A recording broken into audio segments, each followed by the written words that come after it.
This is Charlie Parsons for Boxing Social in association with Empire Fight Store. I'm here with the Don, Kalle Sauerland. Kalle, I dropped you a little message. It's close to Christmas, but I was in Bournemouth last week. I'm wrapping up these end of year reviews. I know that whenever me and you speak, it's always a good laugh, so it makes it not necessarily feel like work at this time of the year. How are you, mate? Yeah, exactly. Exactly. It's good to have a chat. Yeah, I'm good. It's still full guns blazing before the holy period, before the quiet, before our storm of January. Obviously got yeah, I don't know. We'll hopefully have a few days off, but with January 14th from the big Misfits event with KSI at Wembley, and then a week later, Eubank Smith on in Manchester Arena. So big events on DAZN and then on Sky the week after. So it's a big January.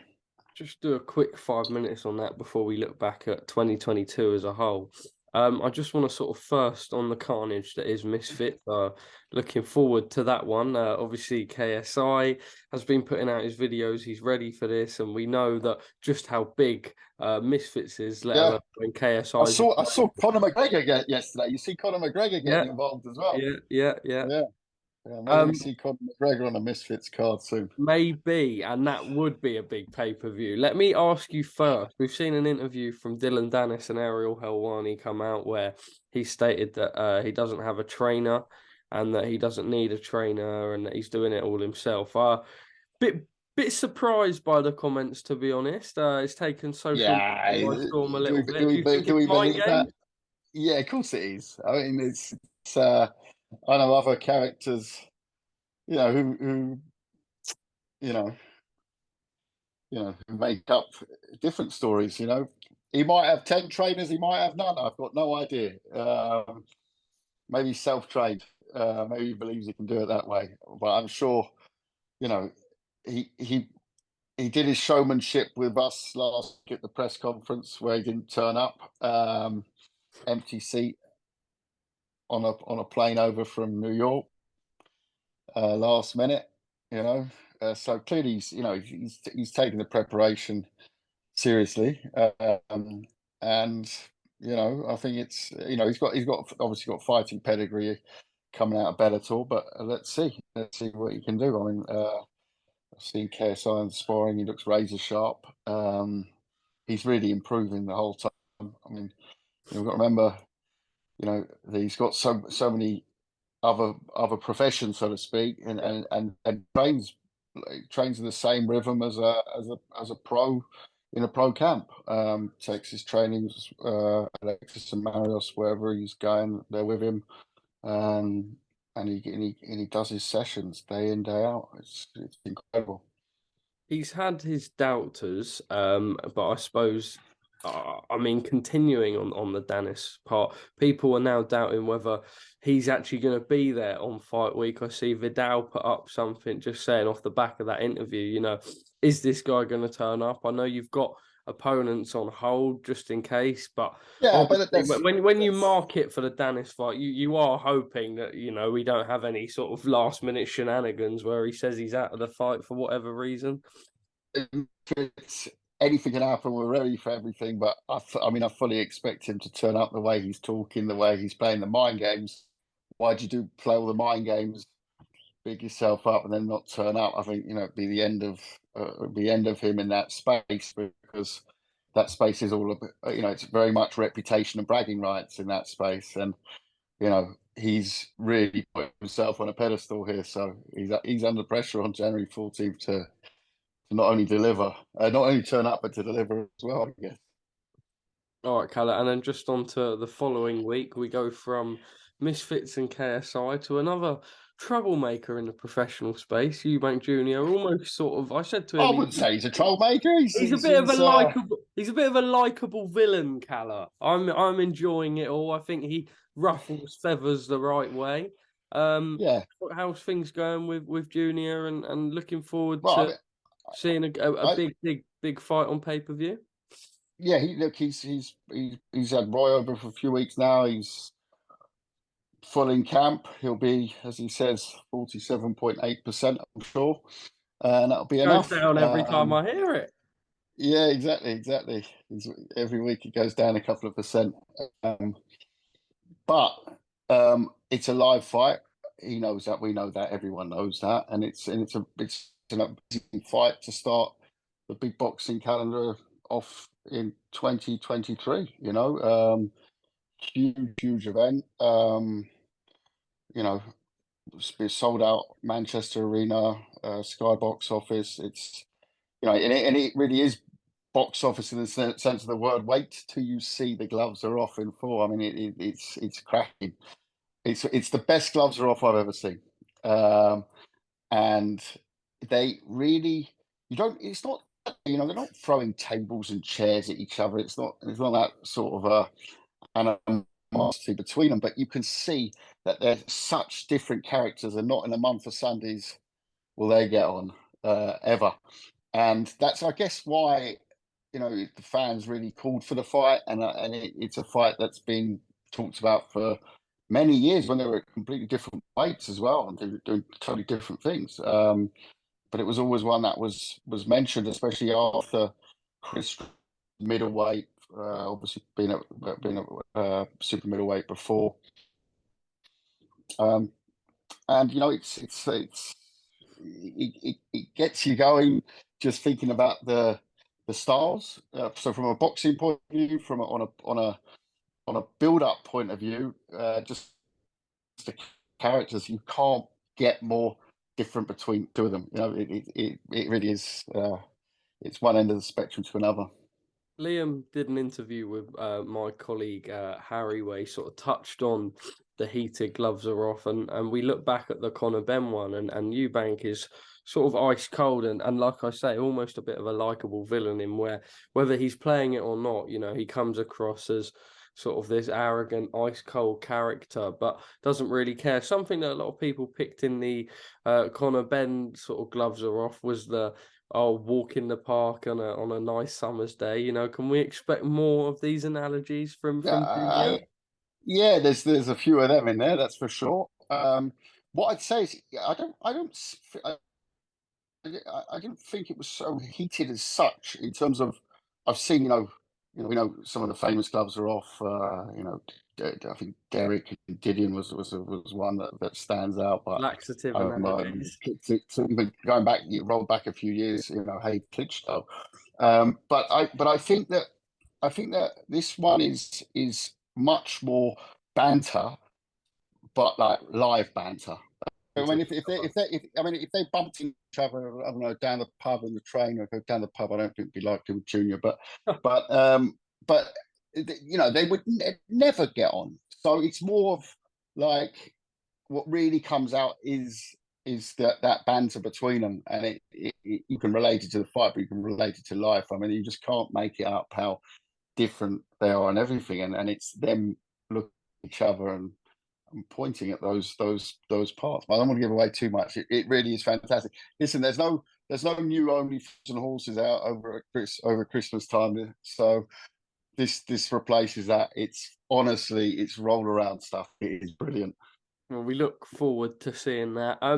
Just a reflection on 2022, Kalle. I suppose one that you'll look back at and you'll see the Channel 5 deal cemented and establishing some great main events, and also there will be some lows in there. I know that Eubank Ben fight week, when everything was cancelled, that will stick out as probably certainly won't be the highlight of the year. That's for sure. No, I mean that would have been a stressful week.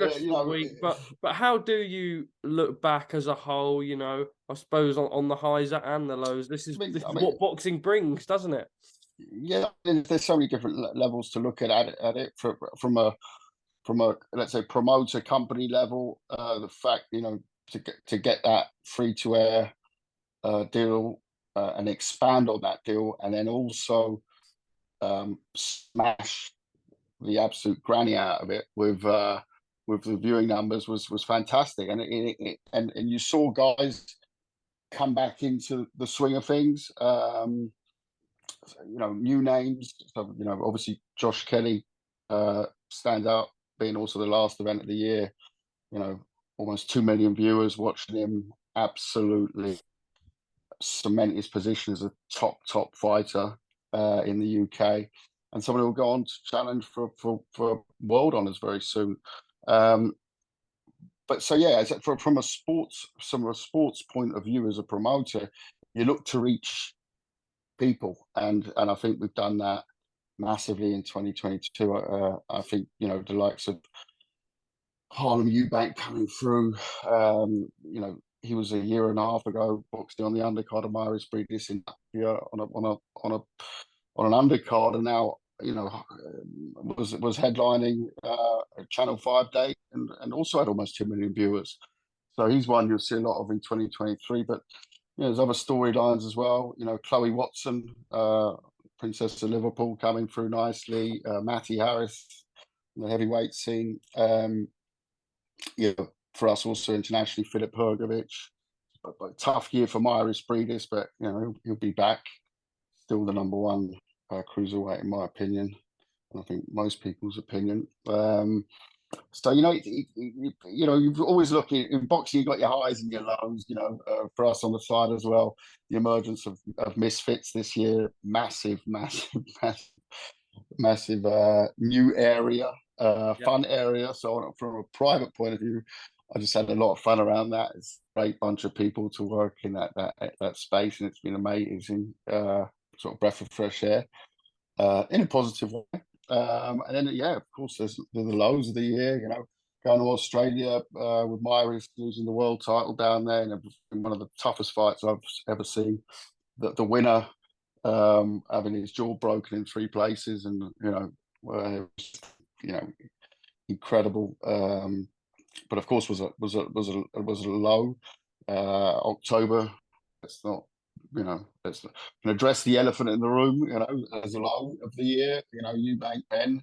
You know, to be continued, the saga. No idea what happened, what turns that takes now. We're waiting like everyone else, and so you know that's boxing, the ups and downs of a year. But you know, overall, massively delighted with the year. You know, but you know, there's a lot of things that we started this year, which next year will be huge. You know, we start off obviously with Eubank.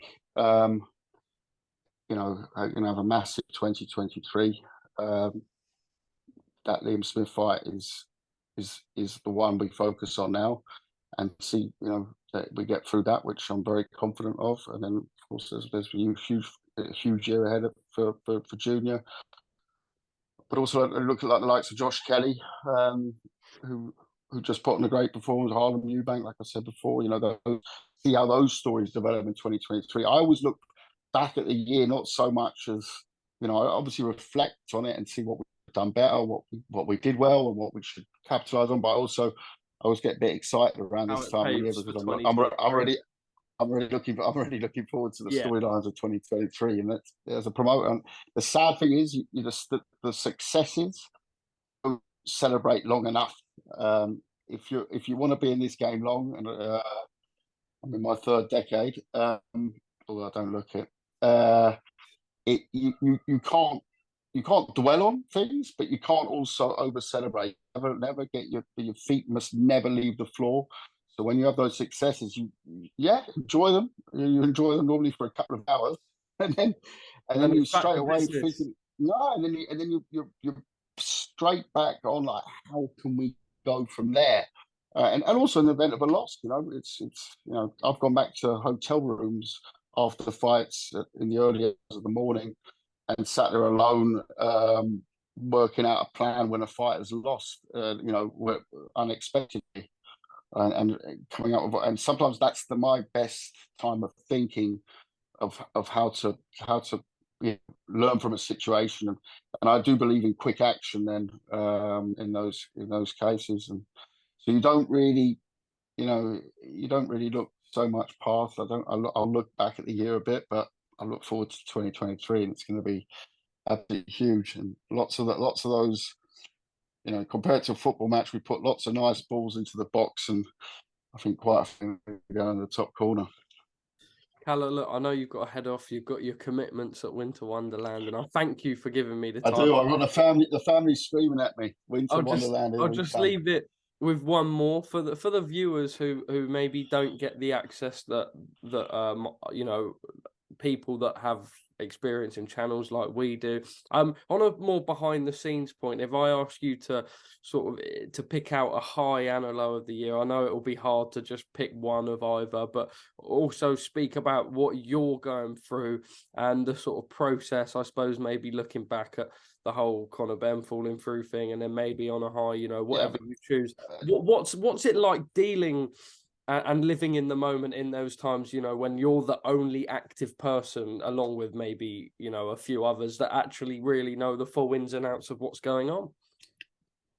I think obviously, you know, I think that the Eubank Ben situation was a low in terms of what I've experienced in the sport, and you know, in massive lows where, you know, fighters have lost unexpectedly. You know, it's the end of the career, things like this. But this one was a different one, yeah. And you know, it's so drawn out. It's like you can't talk about, you know, you can't get around talking about it still now because Yeah. the story's still. I guess that's the part. So yeah, that's something that, but you know, you on this one, we have to take a back seat, and it was clear that when we went to make the Smith fight, you know, we waited a couple of weeks, so if there was a quick resolution coming, but there was nothing coming, so we had to crack on. And there's sometimes where you just have, you know, you have to watch what goes on to react. You know, so there's nothing, you know, we can do right now apart from wait to see what comes out of these. I was going to say court cases, but these trials, whatever you want to call them, what's going on, you know. And then people ask me like, "What's going on?" I said, "I'm watching I and know. waiting." Um, but right now we're just focusing on January 21st with Liam Smith, you know. So you know that's a little bit different to, let's say, you know, a fighter losing and plotting a way back in. You know, we didn't, you know, we certainly didn't lose any fight. We were Fight, the yeah. agreed party. It was very highly disappointing. Let's even that doesn't do it justice. Highly disappointing, but I'll let someone else caption that. The language would be too strong for this family channel. So yeah, but then, you know, there's other things that when you are, you know, when you have success where you're where it's great fun, and to be, you know, driving or sailing the ship, and you know, and there, you know, it's obviously, you know, I've got my brother around me as well. My brother's been looking after the sporting side mainly, and you know, there we go into our shell and come up with different strategies. And you know, over the years, they've always, because it's, you know, you don't always win, but you've got to be a bad loser Yeah. to be the best in the game. And, you know, no one will ever be the best at promoting or whatever, because you know, I don't believe that there is one best promoter. But you try your best, and to be the best, you have to be a very sore loser. You've got to learn from your failure, to accept failure. Failure is a given in life, and you drive on from that. You know, that's all it is, man. Just finally, is there a particular high that sticks out where you look back on the year and you think, yeah, you know what, that was a special moment? You know, it's unfair on a lot of the guys and girls to pick one out, but obviously we ended with, yeah, you know, it was a long road for Hrgovic to be put in the number one position, but um, that's a nice one. But that's another ongoing saga for 2023. But I think, you know, Josh Kelly, the way he closed the year off for us, but also that chapter for him in his career and proving so many naysayers wrong. I love to see stories like that in sport and in life.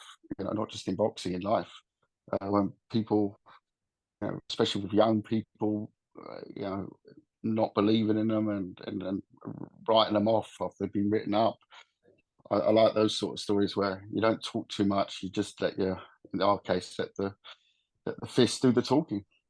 That's it, Kalle. Look, top man, thank you for giving me your time so close to I Christmas. wish Really you appreciate and it. all the viewers a very Merry Christmas. Legend, mate. Thank you very much.